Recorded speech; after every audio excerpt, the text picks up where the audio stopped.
దేవుని మర్చిపోతున్నారు, మందిరాన్ని మర్చిపోతున్నారు, ప్రార్థన చేయటం మర్చిపోతున్నారు, వాక్యం చదవటం మర్చిపోతున్నారు, ఉపవాసం ఉండటం మర్చిపోతున్నారు. మర్చిపోయిన వాళ్ళందరూ గట్టిగా స్తోత్రం చెప్పండి. యాకోబు మర్చిపోయాడు. దేవుడే కలిగించుకొని జ్ఞాపకం చేస్తున్నాడు. అయ్యా నువ్వు లే, నిద్రపోయింది జాలికి లే, లేచి బేతేలుకు వెళ్ళి అక్కడే నివసించు, బేతేల్లోనే నివాసం ఉండు. ఇదిగో నువ్వు బలిపీఠం కట్టు. దేవుడే జ్ఞాపకం చేసుకునే దాకా తెచ్చుకున్నాడు యాకోబు. నా మాట అర్థమవుతుందండి? దేవుడే జ్ఞాపకం చేసుకునే దాకా తెచ్చుకున్నాడు. కట్టాల్సిన టైంలోనే దేవునికి బలిపీఠం కట్టుంటే బాగుండేది కదా. ఒక విషయం చెప్పనా, ఆయన కట్టవలసిన టైంలో మందిరం బలిపీఠం కట్టకుండా మబ్బులాగా ఉన్నాడు కాబట్టి, శరీర సంబంధమైన వాటి నిమగ్నం అయిపోయాడు కాబట్టి భయంకరమైన నష్టాలు, కొన్ని నష్టాలు అతనికి కలిగినాయి. ఏంటో తెలుసా? తన కుమార్తెని ఆ దేశస్థులు అతని కుమార్తెని చెరిపేశారు. తన కుమారుల్లో ఇద్దరు నరహంతకులు అయిపోయారు. కత్తి తీసుకొని ఆ ఊరోళ్ళందరినీ చంపేశారు. అదే ఇతను తిన్నగా బేతేలుకి వెళ్ళుంటే బాగుండేది కదా. అలా జరిగేది కాదుగా. కట్టవలసిన సమయంలో బలిపీఠం కట్టకపోతే దేవుడు మనకి జ్ఞాపకం చేసుకునే దాకా మనం తెచ్చుకుంటే ఎన్నో నష్టాలు మనకు వాటిల్లుతాయని యాకోబు జీవితాన్ని బట్టి మనం తెలుసుకోవచ్చు. ప్రియమైన వారలారా, మీరు గమనించండి, మీరు ఆదికాండంలోనే చదువుకోండి. తను బేతేలుకు వెళ్ళి బలిపీఠం కట్టాల్సినోడు మధ్యలోనే ఆగిపోయి ఈ లోక సంబంధమైన వాటిని నిమగ్నం అయిపోయాడు. ఆత్మీయంగా మబ్బుగా నిద్రావస్థలో ఉన్నాడు. తను కట్టవలసిన సమయంలో బలిపీఠం కట్టకపోవటం వలన తన కుటుంబంలో భయంకరమైన గలిబిలి రేగింది. భయంకరమైన నష్టాలు వాటిల్లాయి. అందుకని ఈరోజు మనం గమనించుకోవాలి, దేవుడు మనకి జ్ఞాపకం చేసి గుర్తు చేసేదాకా మనం మబ్బుల్లా ఉండకూడదంట. ఎలా ఉండాలా? షార్ప్గా ఉండాలి. ఆత్మీయ జీవితం ఎలా ఉండాలి? చెప్పండి గట్టిగా. ఆత్మీయ జీవితం ఎలా ఉండాలి? హుషారుగా ఉండాలి. గట్టిగా చెప్పండి, గట్టిగా. మీరు ఎట్టా ఉన్నారంటే మా ముసలోళ్ళం అయిపోయామయ్యా అన్నట్టు ఉన్నారు. ఏమండి చెప్పండి? ముసలోళ్ళు కాదు, మీరు యవనస్తులు. ఆమేన్. శరీరపరంగా మీరు ఒకవేళ వృద్ధాప్యంలో ఉండొచ్చు, కానీ ఆత్మీయంగా మనం అందరం యవనస్తులుగా ఉండాలి. ఎప్పుడు ఆత్మీయంగా ఎలా ఉండాలి? ఆత్మీయంగా ఎలా ఉండాలి? చెప్పాలి. ఎలా ఉండాలి? యవనస్తులు పరిగెత్తాలి. ఆత్మీయ జీవితంలో హుషారుగా ఉండాలి. మన ఆత్మీయ జీవితంలో మబ్బుల్లాగుండి ఆత్మీయ నిద్రావస్థలో ఉండి దేవుడు జ్ఞాపకం చేసిన దాకా మనం తెచ్చుకోకూడదు. నష్టాలు వాటిల్లేదాకా మనం ఉండకూడదు. నా మాట అర్థమైన వాళ్ళు గట్టిగా స్తోత్రం చెప్పండి. మన ఆత్మీయ జీవితంలో హుషారుగా ఉండాలి. మనం మర్చిపోకూడదు. యాకోబు మర్చిపోయాడు, దేవుణ్ణి మర్చిపోయాడు. ఆశీర్వాదాలు పొందుకున్నాక ఎవరిని మర్చిపోయాడు? దేవుణ్ణి మర్చిపోయాడు. ఈరోజు మనందరం కూడా ఏం చేస్తున్నాం? మళ్ళా చూస్తున్నాం, దేవుణ్ణి మర్చిపోతున్నాం. ఆదివారం ఆరాధన మర్చిపోతున్నాం, శనివారం ఉపవాస ప్రార్థన మర్చిపోతున్నాం, మాసాంతరపు ఉపవాస ప్రార్థనలు కూడా మర్చిపోతున్నాం కదా. ఏమండి? అన్నీ మర్చిపోతున్నాం. ఉదయకాలం లేచి స్తోత్ర ప్రార్థన కూడా చేయటం మర్చిపోతున్నాం. ప్రతిరోజు వాక్యం చదివే వాళ్ళం, అరే ఈరోజు నేను వాక్యం చదవటం మర్చిపోయానే అని మనం గుర్తు చేసుకోవట్లా. అరే ఈరోజు నేను ఉదయకాలం లేచి ప్రార్థన చేసుకోవటం మర్చిపోయాను అనుకోవట్లా. మనం ఉదయకాల స్తోత్ర ప్రార్థన మర్చిపోతున్నాం, వాక్యం చదవటం మర్చిపోతున్నాం, ఏమండి ఉపవాసం ఉండటం మర్చిపోతున్నాం. ఆదివారం ఈరోజు ఆదివారమా? కొంతమంది భయంకరంగా ఉన్నారు. ఏమండి ఏంటి అక్క ఆడికి వెళ్తాం? ఈరోజు ఆదివారం మందిరానికి ఈరోజు ఆదివారం అక్క, అసలు మర్చిపోయాను అక్క. అన్నం తింటాం పేడ వదిలేది. నేను అనుకోండి, అన్నం తింటాం మర్చిపోవద్దు. స్తోత్రం చెప్పండి. అది మాత్రం మర్చిపోం. పొద్దున్నే లెగవంగానే గిన్నెడు తినాలి, మధ్యాహ్నం లెగవంగానే 2 ప్లేట్లు తినాలి. ఏమండి ఆయాస పడతానే ఉంటారు, తింటానే ఉంటారు, రొప్పుతానే ఉంటారు, తింటానే ఉంటారు, రోగం అంటానే ఉంటారు, బస్తాలు తింటారు వీళ్ళ దుంపలాగా. ఏమండి మరి వీళ్ళు మాత్రం తింటాం మర్చిపోరు. కడుపు నిండా పొద్దున్నే కావాలి ఒక ఆంగంట, ఇంత లోట తాగిద్దంట టీ. నాయన ఆ మనిషి ఏం మనిషిరా అనుకున్నా. మనం ఇంత చిన్న టీ గ్లాస్ టీ తాగలేకపోతున్నాం. ఆమెకి ఎంత టీ తాగాలంట? ఆమె పెద్ద గ్లాస్ ఒకటి ఉందండి. అందులో 1/2 లీటర్ పడతాయి పాలు. పెద్ద గ్లాస్ టీ తాగితే కానీ తాగినట్టు ఉండదంట. అమ్మా, ఇల్లు ఉందా పోయిందా? స్తోత్రం కలుగును గాక. నేను అనుకున్న మనసులో ఆమె తంటి ఊరుకోదు కదా. ఇల్లు ఉందా పోయిందా? నీ టీగా అయిపోయి ఉంటాయి ఆస్తి అంతా. ఏం రోజుకో 3 సార్లు టీ తాగిందంటే ఆ లాయన అంతా ఆస్తి అంతా అమ్ముకోవటమే. స్తోత్రం కలుగును గాక. ఏది మర్చిపోరు, ఏది మర్చిపోరు. సీరియల్ టైం మర్చిపోరు, ముచ్చట టైం మర్చిపోరు, ఏమండి డబ్బులు మర్చిపోరు, ఏం మర్చిపోరు. వండుకోవటం మర్చిపోరు, తినటం మర్చిపోరు. కానీ ఏం మర్చిపోతున్నావు? దేవుణ్ణి మర్చిపోతున్నావు, ఆదివారం మర్చిపోతున్నావు, ఆరాధన మర్చిపోతున్నావు, ప్రార్థన చేసుకోవటం మర్చిపోతున్నావు, ఉపవాసం ఉండటం మర్చిపోతున్నావు, దేవునికి ఆయన చేసిన మేళ్ళు మర్చిపోతున్నావు, కృతజ్ఞత చెల్లించటం మర్చిపోతున్నావు, వాక్యం చదవటం మర్చిపోతున్నావు, విన్న వాక్యాన్ని కూడా నీ మనసులో పెట్టుకోలేక మర్చిపోతున్నావు కదా. ఏమంటే దైవజనులు, సంఘము, మందిరము ఏమీ లేదు. యాకోబుకి కూడా నిద్రావస్థలో ఉన్నాడు, ఆత్మీయంగా మంపుగా ఉన్నాడు, లోకంలో నిమగ్నమైపోయాడు. దేవుడు జ్ఞాపకం చేసేదాకా అతను నిద్రపోతున్నాడు ఆత్మీయంగా. దేవుడు అన్నాడు, నువ్వు లే, ఇంక నిద్రపోయింది చాలులే, ఎల్లు బేతేలుకి వెళ్ళు. నువ్వు ఏడు ఉండాల్సినోడివి కాదు, బేతేలులో ఉండాల్సినోడి. బేతేలు అనగా దేవుని మందిరం. హల్లెలూయా. నువ్వు బేతేలుకి వెళ్ళు, అక్కడ బలిపీఠం కట్టాలి. ఎక్కడ పడితే అక్కడ కట్టకూడదు బలిపీఠం. నువ్వు బేతేలుకి వెళ్ళి మందిరం కట్టాలిరా బాబు. నువ్వు అక్కడికి వెళ్ళి బలిపీఠం కట్టకే ఇన్ని నష్టాలు తెచ్చుకున్నావు, ఇన్ని శ్రమలు తెచ్చుకున్నావు, నీ పిల్లల జీవితంలో ఇన్ని శాపాలు తెచ్చుకున్నావు. ఇప్పుడైనా వెళ్ళి లేచి, నీ నిద్ర వీడి వెళ్ళి లేచి బలిపీఠం కట్టుకో. బేతేలుకి వెళ్ళి బలిపీఠం కట్టు. హల్లెలూయా, హల్లెలూయా. చూడండి, మర్చిపోతున్నారు. ఇజ్రాయెల్ ప్రజలు కూడా మర్చిపోయారంట. గట్టిగా స్తోత్రం చెప్పండి. ఇజ్రాయెల్ ప్రజలు దేవుడు చేసిన మేళ్ళన్నీ మర్చిపోయారు. కీర్తనకారుడు దావీదు రాసిన కీర్తనలో 78వ కీర్తన 11వ వచనం చదువుకుందాం. 78వ కీర్తన 11వ వచనం. 78:11.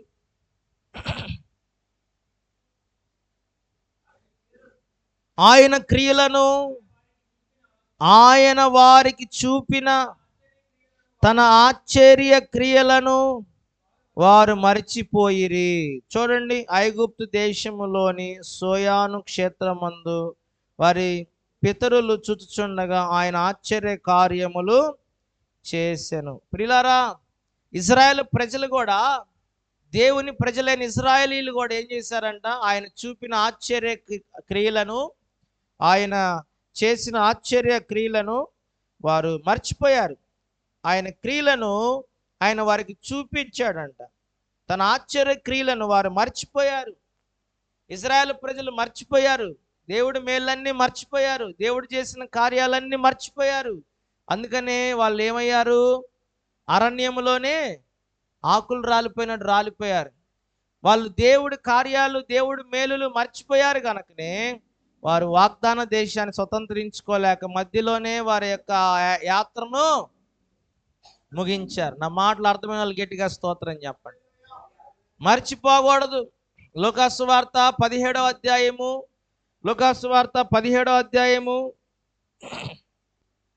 12వ వచనాన్ని కనుక మనం చదివితే, అక్కడ కూడా 10 మంది కుష్ఠరోగులు యేసుప్రభు దగ్గరికి వచ్చారు. 10 మంది కుష్ఠరోగులు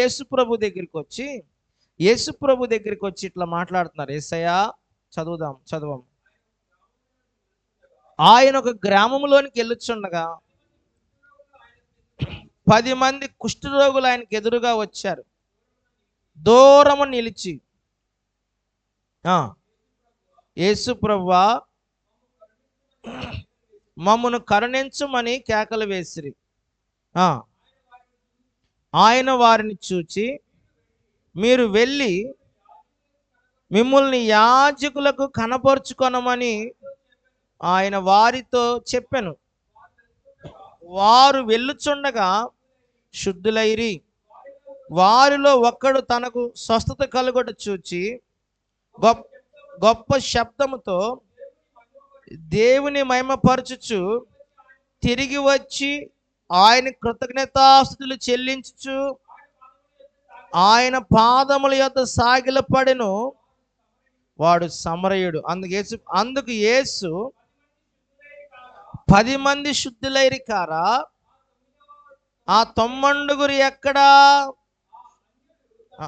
ఆ అన్యుడు తప్ప దేవుని మహిమపరచుటకు తిరిగి వచ్చిన వాడు ఎవడునూ అగపడలేదని చెప్పి, నీవు లేచి పొమ్ము, నీ విశ్వాసం నిన్ను స్వస్థపరిచినని వారితో చెప్పాను. హల్లెలూయా. చెప్తాం గట్టిగా, హల్లెలూయా. యేసు ప్రభు దగ్గరికి దూరంగా ఉన్నారు, కుష్ఠరోగుల దగ్గర రాకూడదు. ఈ కుష్ఠరోగులు దూరంగా ఉండి కేకలేస్తున్నారు, యేసు ప్రభువా, యేసు ప్రభువా, యేసు ప్రభువా అన్నారు. ఓయ్ ఏందిరా, ఏంది అన్నాడు. 10 మంది కుష్ఠరోగులు. ఏందయ్యా, ఏంది కేకలేస్తారు? యేసు ప్రభు దూరంగా ఉండి కేకలేస్తున్నారు, దగ్గరికి రాకూడదు. మరి వీళ్ళేం కుష్ఠరోగులాయా, కుష్ఠరోగుల దగ్గరికి వస్తూ ఊరుకోరేమో అనుకున్నాడేమో. కానీ యేసు ప్రభు గురించి వాళ్ళకి తెలియదుగా. ఆయన ప్రేమ స్వరూపుడు, కనికర స్వరూపుడు, జాలి కలిగిన దేవుడు, వాత్సల్య పూర్ణుడు.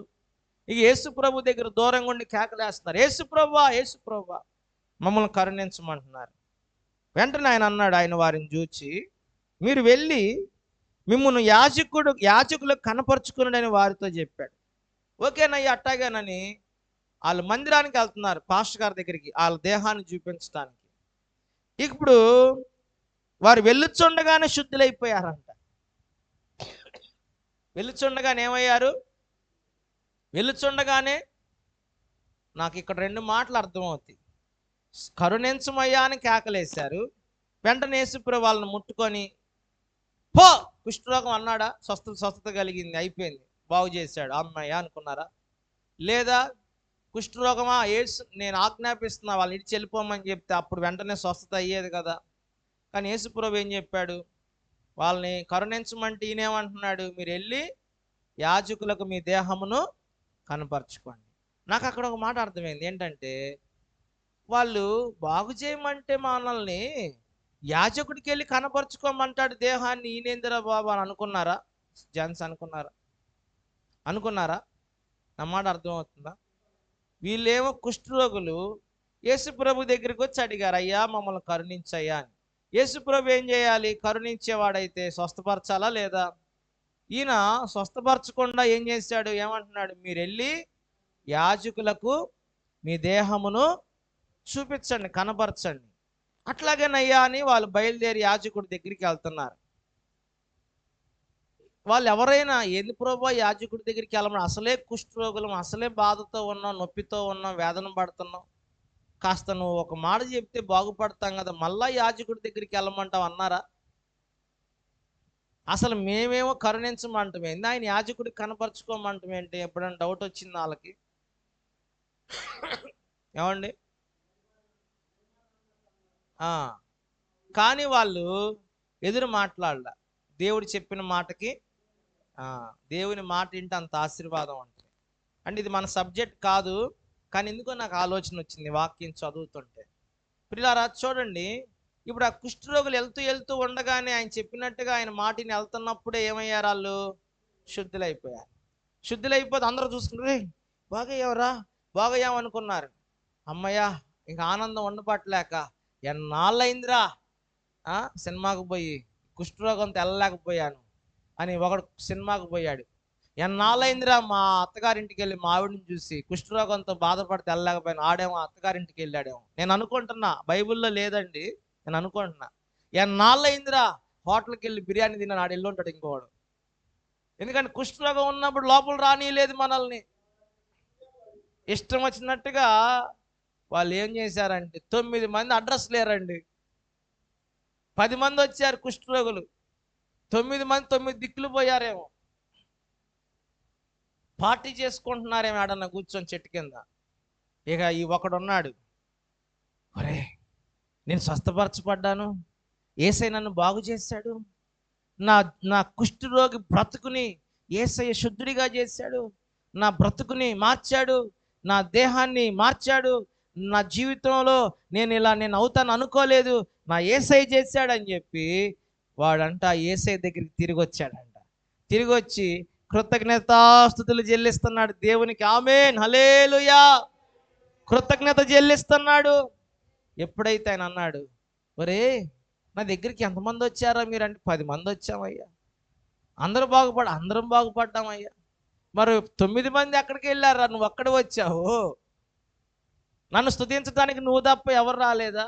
అక్కడ ఏం చేశాడు తెలుసా? ఇంక్లూడింగ్ ఆయన మెన్షన్ చేశాడు, ఆ వచ్చిన ఒక్కడు కూడా సమరయుడంట. ఎవరంట అంటే అన్ని జనుడు, యేసయ్యని తెలియనోడు, యూదుడు కాదు, ధర్మశాస్త్రం తెలియదు అతనికి, దేవుణ్ణి ఎరగని వాడు, అన్ని జనుడు. సమరయుడు అంటే అన్ని జనులు. ఈ సమరయుడు వచ్చి యేసయ్యని మహింపరుస్తున్నాడు. 9 మంది ఏం చేశారు? పొందుకున్న మేలు మరిచిపోయారు. ఇజ్రాయెల్ ప్రజలు ఏం చేశారు? దేవుడు చేసిన మేలుని మర్చిపోయి, ఆయన చేసిన ఆశ్చర్యక్రియలను మర్చిపోయి మధ్యలోనే వాగ్దాన దేశానికి చేరల. కుష్ఠరోగులు 10 మంది వచ్చారు. 10 మంది బాగుపడ్డారు. 9 మంది చేసిన మేలు మర్చిపోయారు. దేవుణ్ణి మర్చిపోయారు.